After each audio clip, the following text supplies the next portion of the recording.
Olá pessoal, a pedido de alguns alunos que encontraram alguma dificuldade na realização das atividades que estou postando, estou gravando esse vídeo para esclarecer suas dúvidas. Primeiro, antes de tudo, quero que se conscientizem quanto à minha opção em passar estas atividades ao invés das que o CED vem postando. Além da dificuldade que vem encontrando para visualizar as suas respostas às atividades do CED, analisando o conteúdo destas, percebi que são um tanto aleatório.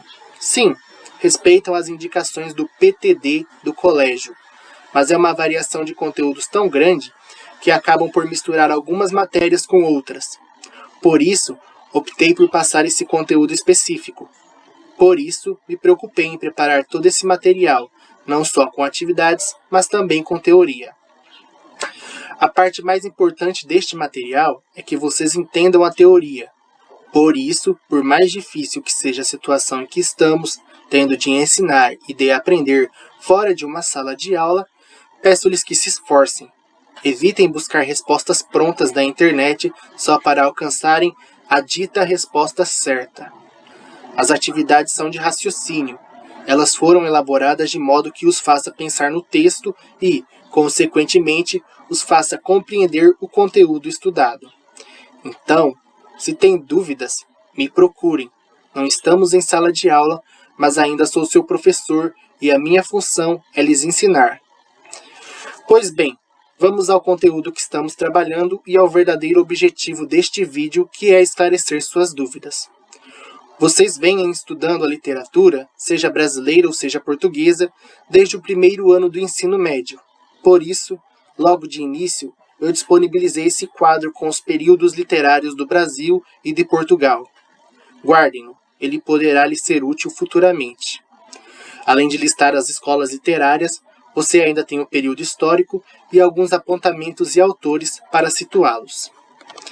Em seguida, começamos a falar do pré-modernismo no Brasil.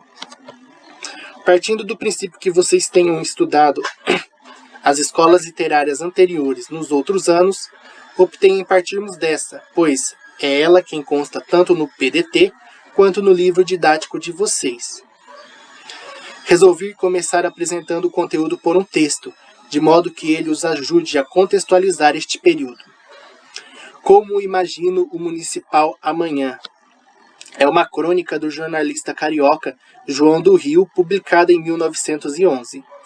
Ela aborda o progresso do país, mas ainda satiriza o posicionamento da burguesia. Esse tom crítico o caracteriza como uma obra pré-modernista. Leia-o. O tópico, releitura, propõe atividades de raciocínio para vocês encararem o texto com outros olhos. A primeira pergunta.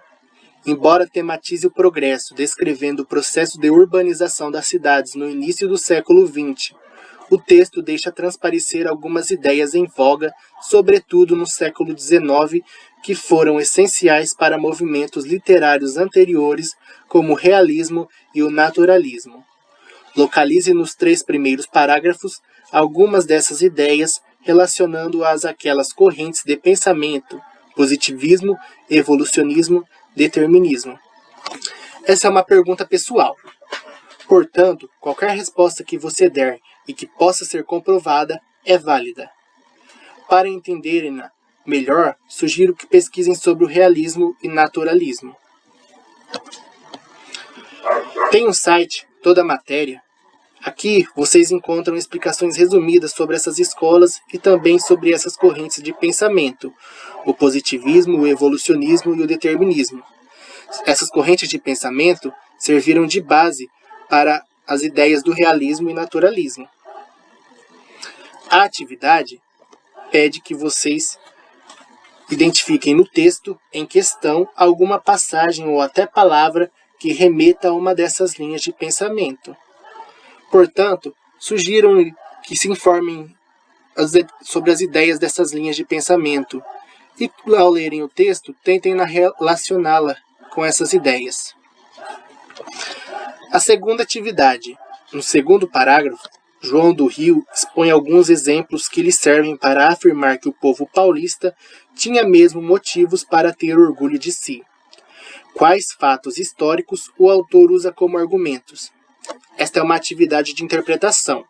Procurem no segundo parágrafo passagens que remetem a fatos históricos do país. Tem pelo menos 5 deles. Vai ser fácil encontrar.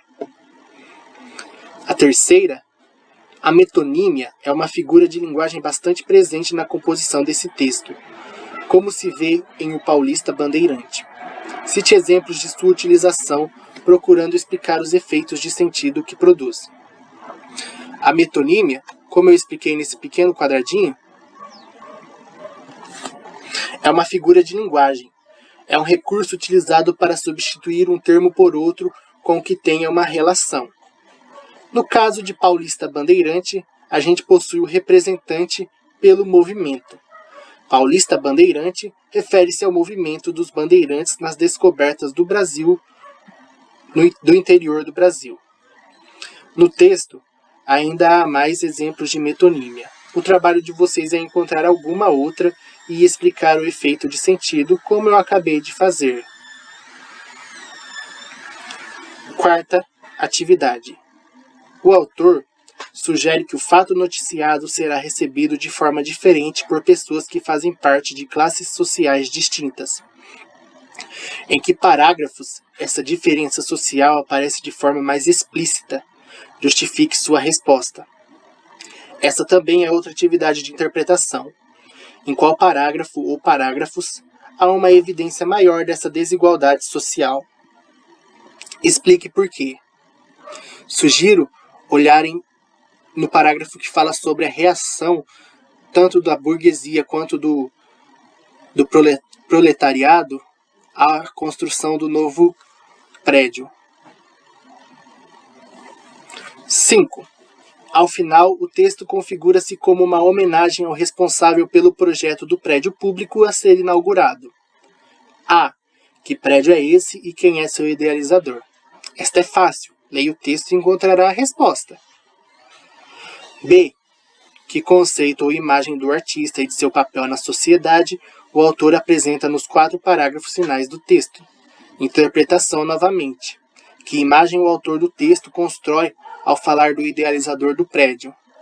Notem, bem lá no finalzinho, quando o autor descreve o nosso arquiteto como um artista ao idealizar esse prédio tão perfeito e todo o seu trabalho, misturando suas ideias, tanto de engenheiro quanto de um pintor de telas.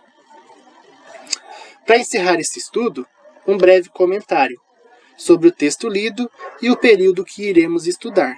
Leia-o, poderá ajudar bastante futuramente.